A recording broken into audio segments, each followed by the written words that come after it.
That man right there is a pillar. He's a statue. He's a rock in this game, in this culture.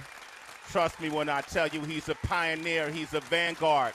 He ushered in a style in 1988 that plenty of singers and rappers are getting paid for right now in 2022. Before there was Drake, there was this man, ladies and gentlemen, citizens of all walks of life. Facts. Singer, songwriter, producer, performer, radio personality. Y'all don't even know about his radio career. He was tearing up the streets of the Bay Area when he was on the radio in the Bay Area, my home area. They was calling me saying, Sway, I'll be sure is up here destroying it. I remember the days, man. This guy ushered in an era when we talk about New Jack Swing that was just so important to our development as artists, as listeners, as consumers, as members of the community. He looks amazing right now. He's a grandfather that looks like he just had his first kid. Right. I want to welcome him to the show. So much history we could talk about, but we want to talk about what's going on now as well. Citizens, I'm opening up the phone lines, 888-742-3345. Ladies, this is my brother, so if you can't get to him first, you can get to me second. I'm taking all crumbs. Please welcome him to the show, Al B. Shore, ladies and gentlemen. Al B. Shore, man, stop playing. Sway is stupid.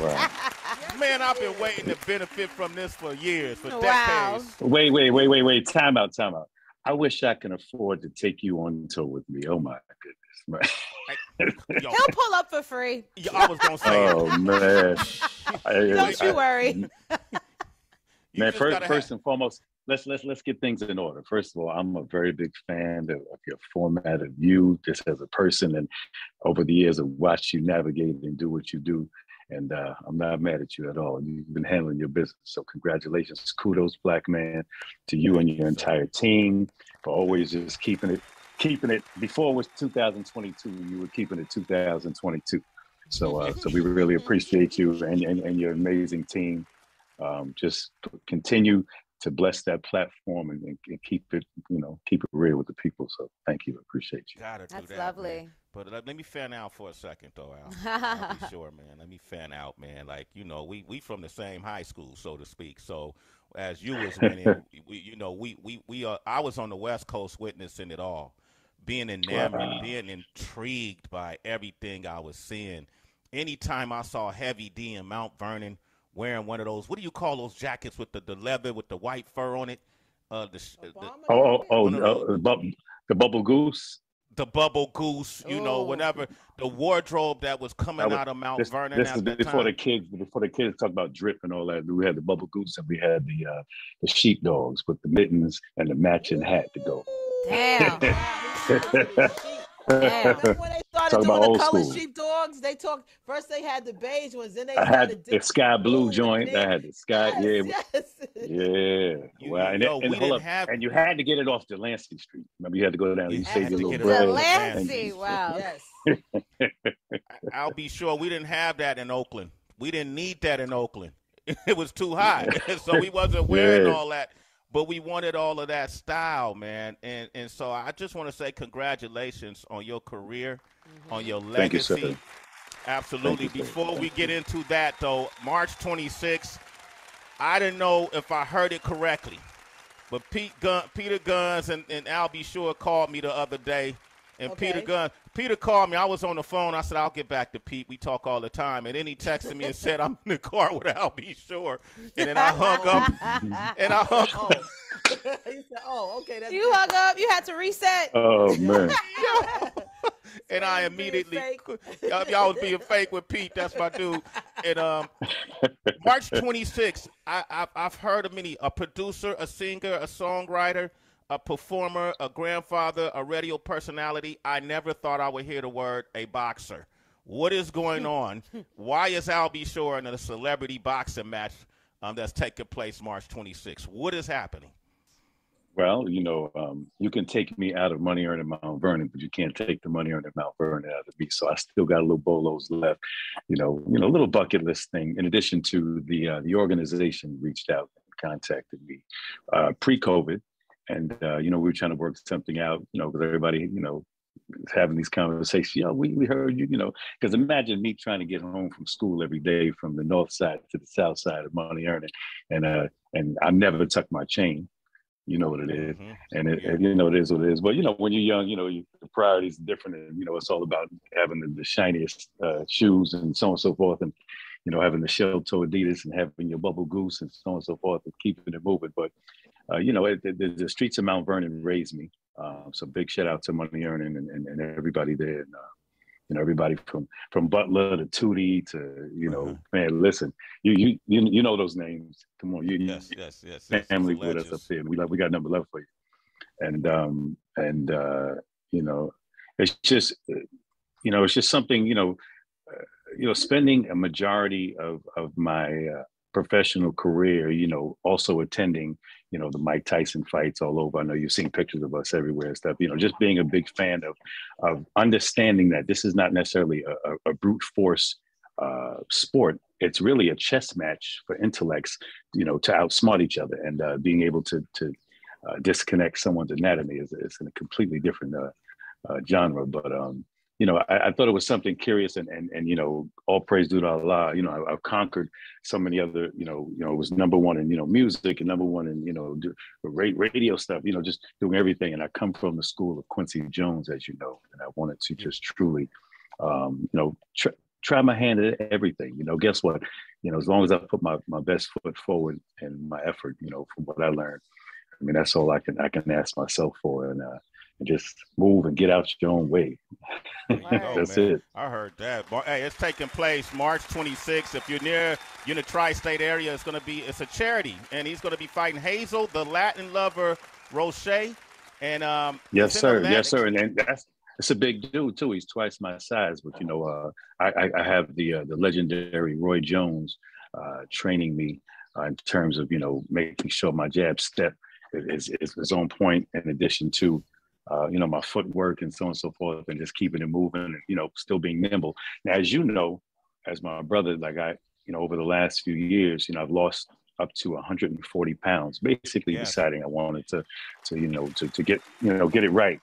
You know, I let it slip a little something. I got to, I think maybe, I want to say close to 309 pounds, and which is considered medically obese. So, you know, I did a few things. You know, I stopped, you know, the bread, rice, and pasta, and this, you know, stuff turned to sugar. And in addition to, I wound up doing the bariatric surgery because it was detrimental to me having diabetes type 2. You know, so there's a few things going on, and then just going in the hospital just to check on, you know, I was having some pain. Found out that I had some other complications and things of that nature. And, you know, as you know, as Black men, we're like, nah, I'll go tomorrow, you know, next week, I'll make the appointment next week. But listen, I want to encourage everyone, you know, all of us, my sisters as well, please, we need to go and you know, get yourself checked out on a periodic basis, you know, with all this going on right now, just really take care of your health. You know, ever since I turned 50, I've been on this mission. You know, I did a lot of beating up my body over the years. I'm going to keep it 2022 with you, but, a lot of releasing. You know, but you know, at the end of the day, it's not playing.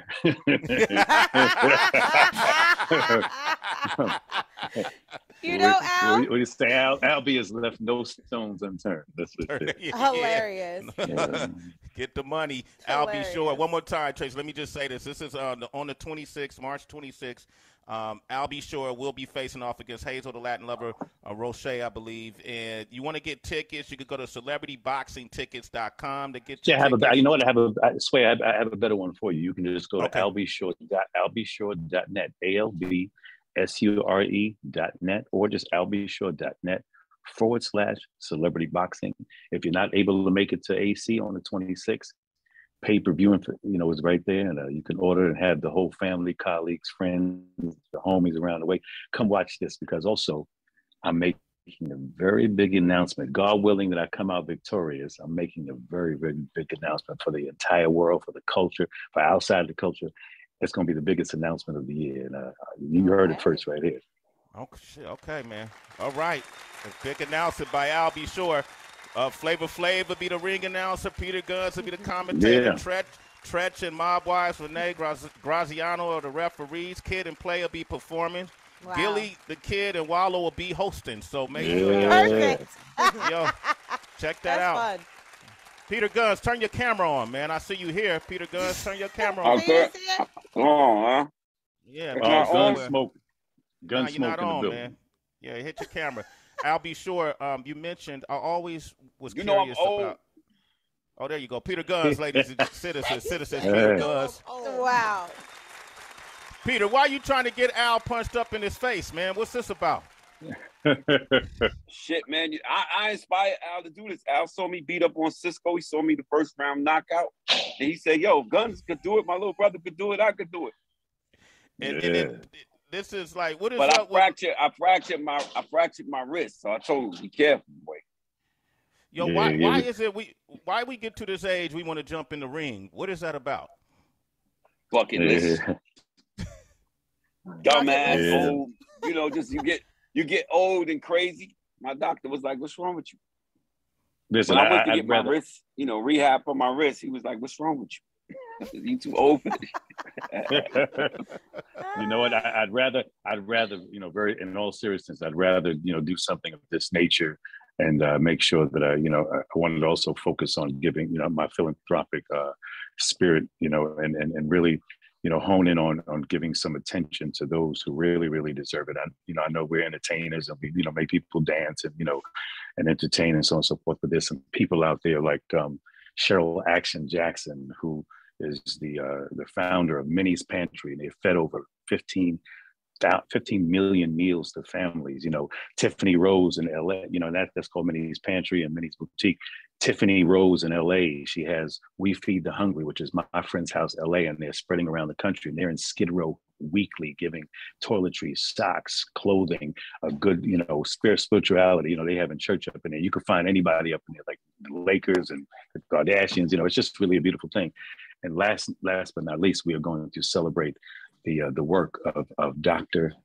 Sharpton and all the stuff that he does with NAN, National Action Network. So I want to make a donation, dedication, and my commitment to these particular organizations. There's so many out there, but these are my focus for now, and I really like the work that they're doing, and I'm a fan of all of them, and being so inspired specifically by Dr. Reverend Al Sharpton and his we call him the General, Attorney Crump, and just being there, you know, along with, you know, Rachel Nordling, and seeing how these, sitting in the middle of a funeral with these mothers, with these slain and murdered young men and women.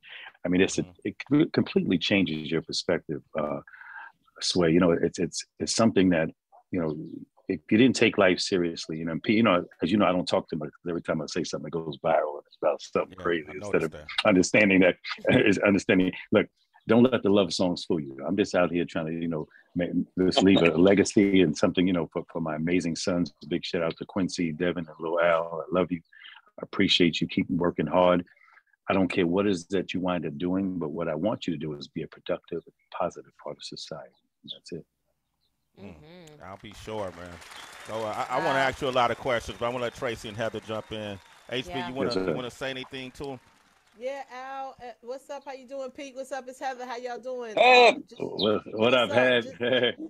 Just showing some love to you guys. Al, I wanted to start with you and just ask you, we always talk about, and you hear the term, we didn't know hip hop would take it this far. Like, just to see us in different arenas and different platforms, whether it's movies, television, acting, food, all the things that you even in spaces you mentioned as well. What is it like for you then when you see some of the artists that you started out with and remember being on the radio? Your record was number 2 and their record was number 4, and you see them now doing residencies in different places in Vegas. Like, are you guys a R&B community as well? Is it love there? Is it like, how are you guys with each other? You know what, Heather, that's a great question. I've got, in the words of Hev, I've got nothing but love for my family, and very specifically that genre of music in terms of, the 80s, 90s movement, along with I call him the creator of New Jack Swing, Mr. Teddy Riley, a genius within his own right. And my partner in crime and do good and intellect and in cryptocurrency and music, and we know him as DJ Eddie F. What a brilliant young man. And we come money on Mount Vernon all day, and we started in the basement, in Mount Vernon, working on productions and just kept coming up with stuff. And then we wound up going to Center for Media Arts down there by, NYU, and doing, studying engineering. So Eddie kind of invented that if you stay ready, you don't have to get ready. He wanted us to become educated. So as we became real full-fledged producers and producing for major labels, we really knew what we wanted, the sound we wanted, things of that nature. So it was just about being prepared.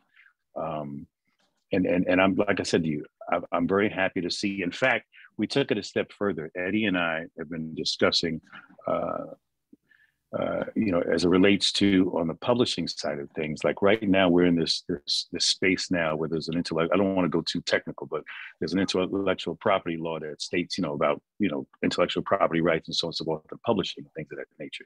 I don't want to ruin the sexy, but I'm a little bit of a cornball. I'm into Google Analytics, data footprints, and understanding the logistics of what an artist, represents around the globe and the territories and things of that nature.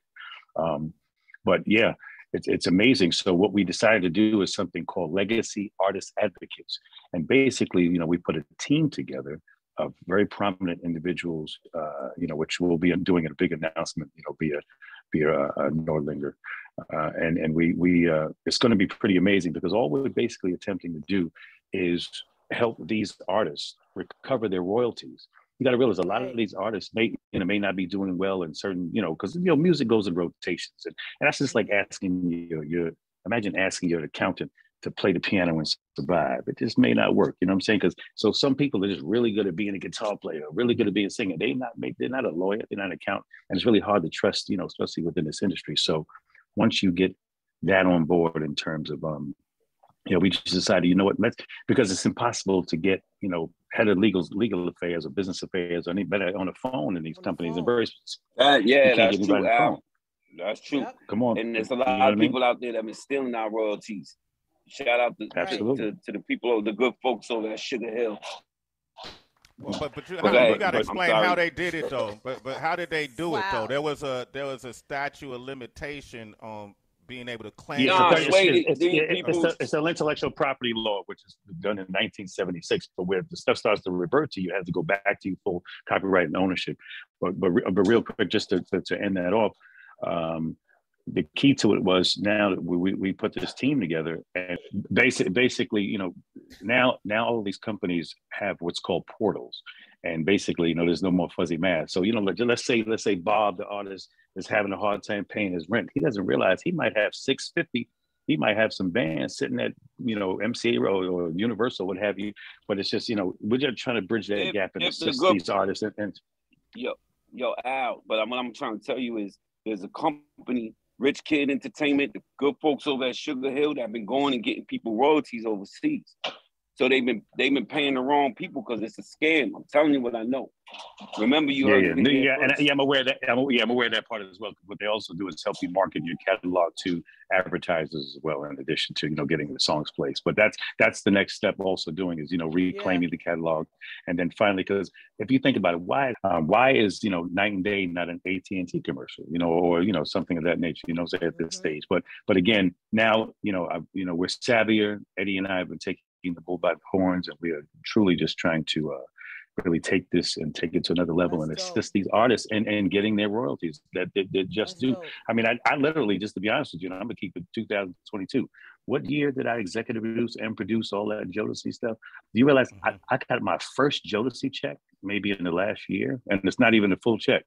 And we did 8 million records. We did. Hold up. I'm trying to listen. Forever, My Lady. That's not the only thing I did. It's Forever My Lady, Stay, Come and Talk to Me, all of that whole first album, Devontae and I and our team, the album, we put that whole thing together. Puff and Andre came to me and said, they started working on stuff, but I was on tour, with New Edition and Bobby Brown, and they said, they came back and said, once we got all that stuff together, you and Devontae go lock up, get this thing together, then he said, quote unquote, he said, yeah, do that Quincy Jones thing you do, get that album and put it together. But the guys are already brilliant in their own right. And I was just there to make sure that everything was presentable. I'm just truly. Al, you ain't saying everything. Why not? Yo, Sway. Why you didn't get to? I'm trying to tell you, Sway. I'm trying to tell you. But he mentioned Andre Harrell. It's clear. It's clearly highway robbery on. rest in power to Andre Harrell. Oh, absolutely. You mentioned absolutely. Diddy, and these are all brothers of yours. Who had the money? Why didn't you get the money? No, the record labels, you know, and until we figured out this whole thing now because of technology. See, technology moves much faster than the laws. So technology has allowed us to, you know, like I said, all of these things are assigned to catalog numbers, you know, the songs and the copyrights and so on and so forth. So, you know, I don't want to get too technical, but at the end of the day, this money is sitting there with major interest behind it. So please, you know, reach out if you're interested in, you know, recovering your royalties. Now, actually, what's really good is that, you know, we've been having this dialogue in public, you know, Reverend Sharpton, you know, Attorney Crump, you know, Eddie F., James, you know, we've been having this conversation publicly. And we just realized that I think maybe 3 of those major companies have now forgiven the royalties from those legacy artists from the 80s and 90s. I don't think Warner Brothers has done it yet. Come on, Warner Brothers, let's get it together. Let's get this thing right. But who should should people reach out to? You said please reach out, but who should they reach out to? Is it what Pete is talking about? Yeah, you know what, they can reach out to me, you know, just DM me, you know, I'm official, I'll be showing everything, and my team goes through most of the stuff, you know, because, you know, look at promoters, everybody's always doing, besides just people who are just true music enthusiasts who just want to talk about music and things of that nature. Well, but I try definitely shout out to Eddie F. Much love to Eddie F. We big fans of his. Eddie F. Brilliant, absolutely brilliant, and mining Ethereum and cryptocurrency, and it's amazing because right now I just did a record with Snoop Dogg and with Corrupt. It's called NFTs and Smoking Trees. Okay, Alba Shore is hanging out with us. All right, Pete, we got Peter Gunz with us as well. March 26th, celebrity boxing match is taking place. Alba Shore will be stepping into the ring, ladies. Have no fret. He's from Mount Vernon. His knuckle game is nice. The face will not be ruined. The face will not be ruined. Tracy, you want to jump on that? Yes, I do. Al, you know, I'm so glad that you touched on your health, because beyond your legacy, beyond your career, beyond these new money moves, we have to celebrate your health, because especially last year when I believe you revealed that you had 4 to 6 months with us. Am I correct? Yeah, you know what? I like I said to you, I'm glad I went in just to check out. I was having some abdominal pain, and I called a dear friend, and they, you know, made arrangements for me to go get checked out, you know, in an expedited manner. And I'm glad I did, because finding out that it was some strange thing where my gallbladder was growing back into my liver, and I had sludge, and then they went in and they found 3 abdominal abscesses. So I was in and out of the hospital, you know, 9 months. I mean, it was an eye opener. And just a wake-up call for me to, you know, basically, you know, just really take this bull by the horns and let, you know, I want to live. You know, I have a few things. Listen, and in all seriousness, man, I appreciate y'all so much, and I appreciate everything you said in terms of, you know, my accomplishments and things of that nature. And then, you know what I do? I'm like, man, there's this guy named Quincy Jones. Man, I haven't done nothing yet. Man, I got a lot of work to do. You know what I mean? It's like you think of that. Oh, wait, big shout out. Happy birthday, Quincy Jones. I love you, big brother. You know, we all love you. We appreciate you. Yeah, man. But Q's been quite a blessing over the years. And just in terms of, you know, you get around cats like that, you just shut up and listen. And you just you know? Quincy, you name your son after him. Right? Yeah, absolutely. That says a lot. Your son is amazing, man. All your sons are amazing. Thank you. Q's been up on the show a ton of times. We love him. Love how he transitions. Oh, no, he's got nothing for uncle. You're his uncle and aunties. He always makes sure he tells me that. So, like, I love it. And aunties. Can you talk about your early days? Like, Andre Harrell is somebody that I really admired. I grew up, you know, just really him and Russell, a few dudes in terms of their business acumen. I really grew up modeling myself after them. What can you tell us about Andre Harrell? Because I know he was instrumental in discovering you and even bringing you and Quincy Jones together. Can you talk about that time? What was that like? How did that happen? What did he say to you? What kind of things did he say to you? Wow. Andre was the chief marketing guru intro. You know, I kind of patterned my portfolio after Dre because he has what's called that spirit of discernment to connect the dots. and you know, and to be able to find that talent, his eye was amazing for talent in terms of, you know, and you could be real rough with yours, and he'll figure it out. He says, "Yeah, I see through this. Yeah, take them jeans and put a little hole." You know, like he was just always, you know, inventing, and you know, again, in the end, what we were attempting to do was take Uptown Records, and basically mold it into a boutique version of what Motown represented, you know, and which I think we accomplished that mission. So just imagine, you know, Eddie F and I, you know, really the way it all started, because I've heard I hear 100 million different stories. You know, Russell sealed it by explaining how, you know, the whole departure with he and Andre, and he was very supportive of Andre, but, you know, Russell had it on lock with, like, you know, Public Enemy and Beastie Boys, that loud, you know, just that aggressive hip hop. And he really wasn't feeling the whole head and, you know, commercial, you know, hip hop, you know, mixture, because that wasn't his lane. He was so incredible that he was just rocking with that. He was smart. So again, in Russell manner, he was just busy trying to bless his man. And then, you know, he went off on his own, no pun intended, you know, and then what happened was we literally, Eddie F and I were in the basement, and he was always spinning these records with this Def Jam logo on it. You know, he's rocking, you know, Slick Rick, Beastie Boys, Run DMC, and so on and so forth, right? Public Enemy. And I remember very clearly that one day we had a flood in the basement. Peter, I think I'll tell you this story. Eddie and F, we had a flood in the basement, and Eddie was the best DJ in Mount Vernon, right? So that was our weekend gigs. We used to go do parties and stuff, and I was the MC. At least I thought I was. You know, I thought I wanted to be parties in Mount Vernon. Them parties in Mount Vernon, Sway. Were they crazy? Them Mount Vernon, yo, my man. Listen. Mount Vernon had. Oh my God, Mount Vernon. Mount Vernon. Wow. Okay. That's it. I got a question for Big Bro too. Hold on. Yo, Al, did you know Denzel back then? No. He's from Mount Vernon. I just I never asked you that.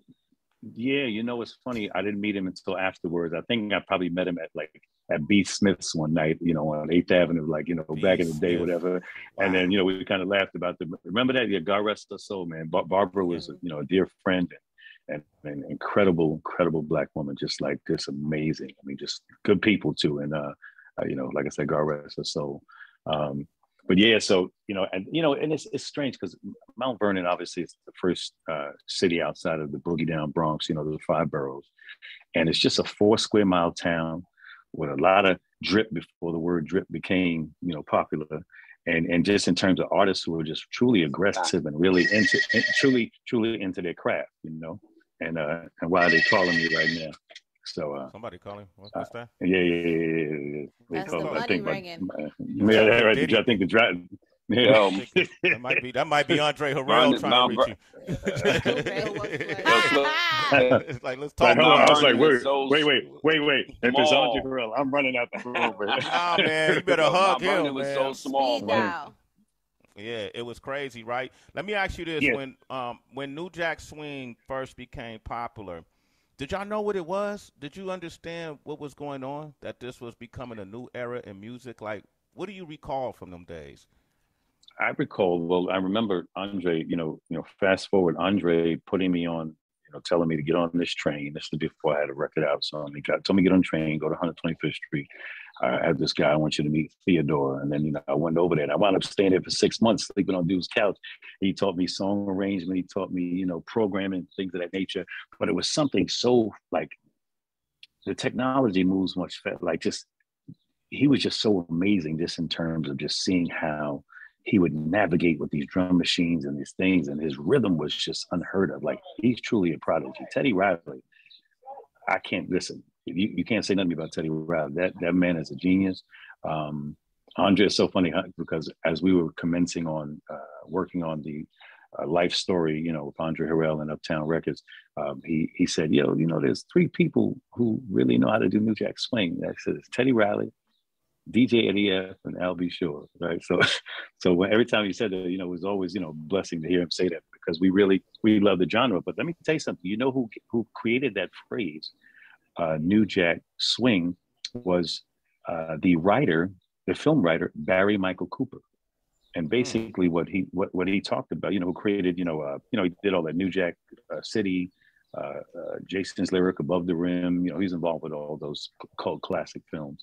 And, you know, but he coined that phrase, and basically he talked about it being the music of the struggle, you know, out of it from the Cotton Club and on, you know, kind of at Harlem, you know, it's real out here in the hustle. And that was the rhythm of the street that took our minds away from all of the, you know, the hoses and things of that nature, because that's where that first swing came from. And then Teddy Riley just made it electric and just truly mastered that sound. Singing.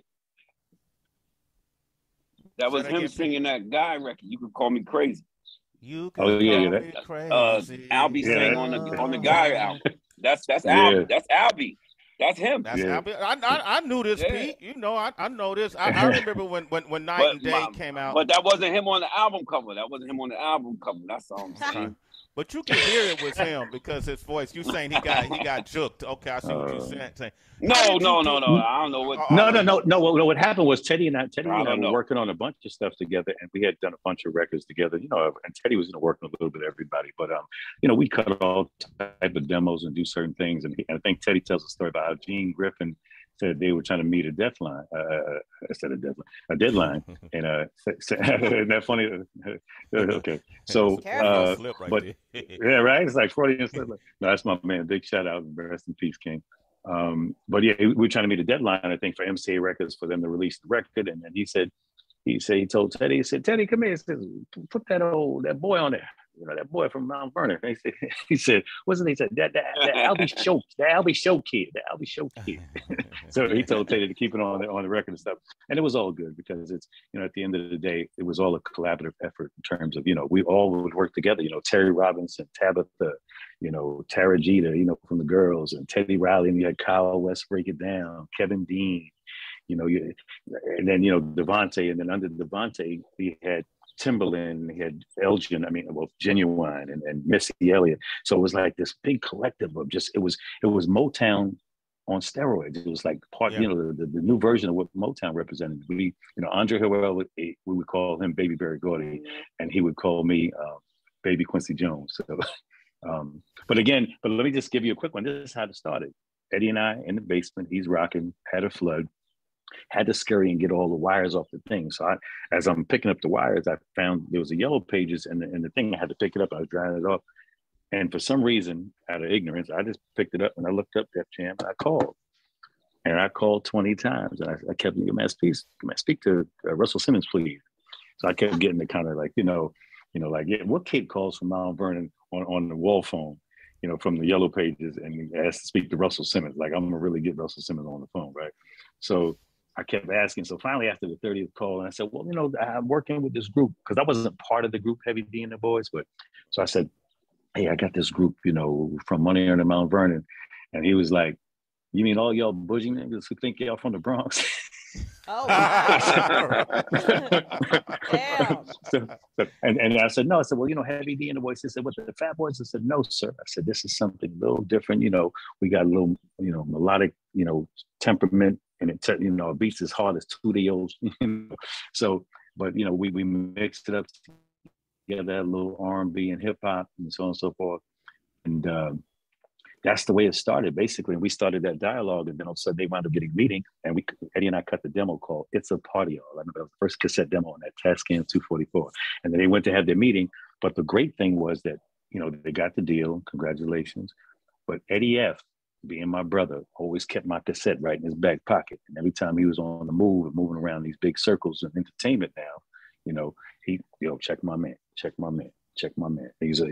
that's why I got nothing but love for Eddie F, man, because he was relentless with, you know, just Eddie always F. being selfless and putting his man first, you know, like, come on, man, we gonna everybody get their deals together. We gonna, you know, let's get produced, let's go to school. You know, it was everything. He was just always trying to educate us. And salute to Eddie F, man. I love the story. Shout out to Eddie F. So many we could cover. Who today, Al, be sure, when you think of the voices, I mentioned Drake earlier. Because he's had so much success and he, you know, and he's into the very proud of Drake, man. Very proud to see the rapper. The consistency, and that's to me the key in terms of what Drake is doing. I mean, he's coming hit after hit after hit after hit, and you know he's not compromising. He's keeping his signature sound on, you know. And he's keeping light-skinned niggas alive. And that's what Al B. Shore did. He kept light-skinned dudes up in the forefront. That's what you and Drake have. That's a fact. Wow. I think that might be called for an Al B. Shore Drake record. Come on now. Well, that's what I'm saying. Like, has any of the guys, the newer guys, have any of them reached out to work with you? Yeah, you know what?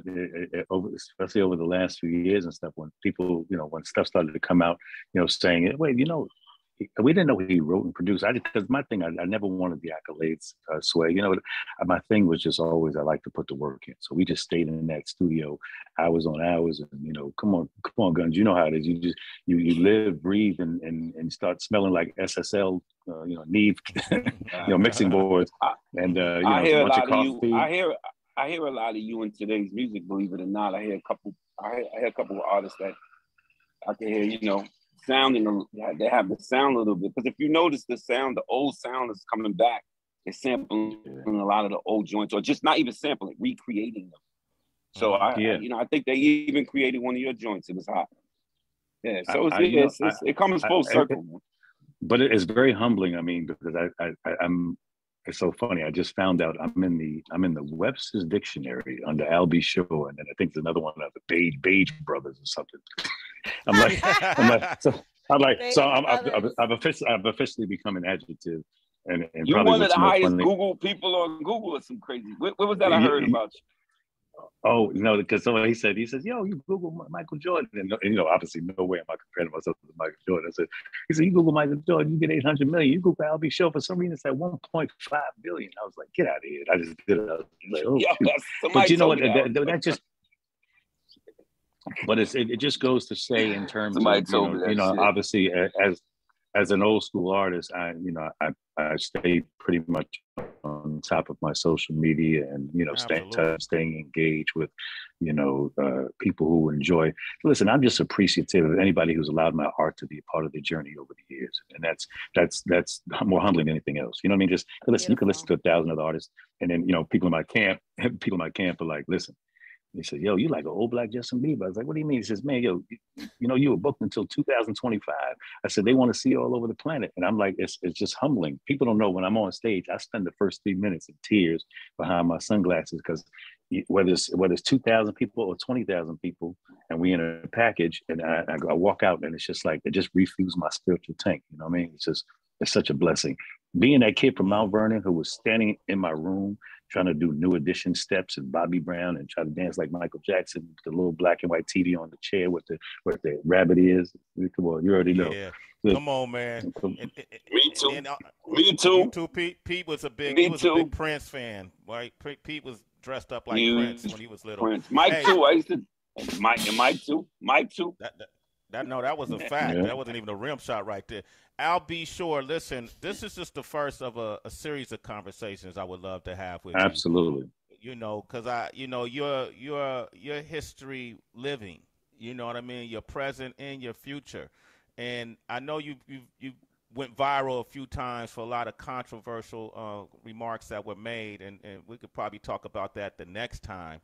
But I wanted people to really understand, you know, how important you have been to the evolution of R&B music, soul music in general, and then what you represent today. Look how good this guy looks. Look at that blazer. Look at that top hat. He's a grandfather. All right. God bless. No, God bless. Man. You know what? Yeah, Yes, listen. First of all, like I said, I so appreciate you. First of all, thank you for allowing me on your massive platform around the world. You know, thank you. I truly appreciate you and your team, man. You got the queens in the building. I love it. Man, I got the best team in the game, Al B. Shore. I got see two powerful queen. It ain't another combination like it in radio. They starting to emulate it now, but it ain't another combination like it in radio. Yeah, but you see it. They've been stealing. We call that a form. Sway. They've been stealing. Listen, we just call that a form of appreciation. That's all it is. That's all it is. And you know what I wanted to mention too. So now I've also decided, because I had to wait till 50, because you know where I'm from, you know, Mount Vernon, Harlem, you know, you don't talk. But ever since when you turn 50, you get a pass. So I'm finally going to embark on my new book, which will be entitled From Mount Vernon to the Moon and Back. Right. And then also my life. It's also my life story.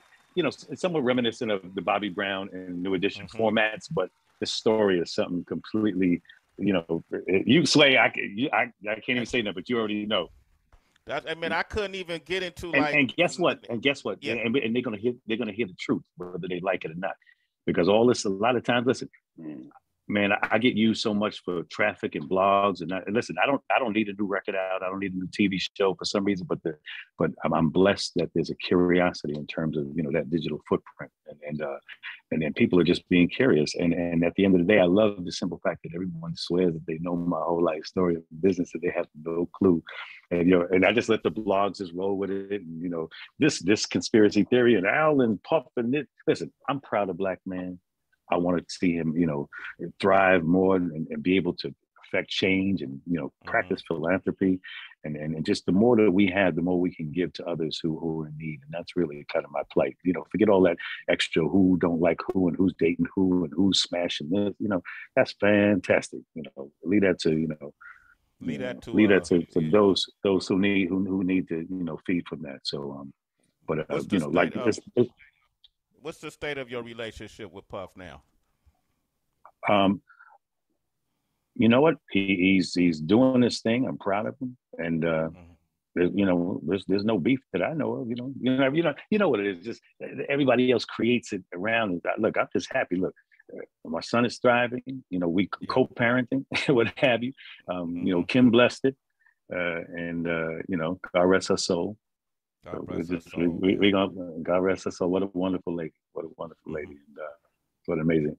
You know, it's funny. You know, prior to her passing away, we were actually all together at the at Netflix. You know, for my youngest, for Quincy's new Christmas special called Holiday Calendar, which has done really, really well. So congratulations. Good movie, man. Very good movie. And we, you know, the America needs something G-rated right about now, Sway. You know what I mean? Yeah. So it's so nice to see that.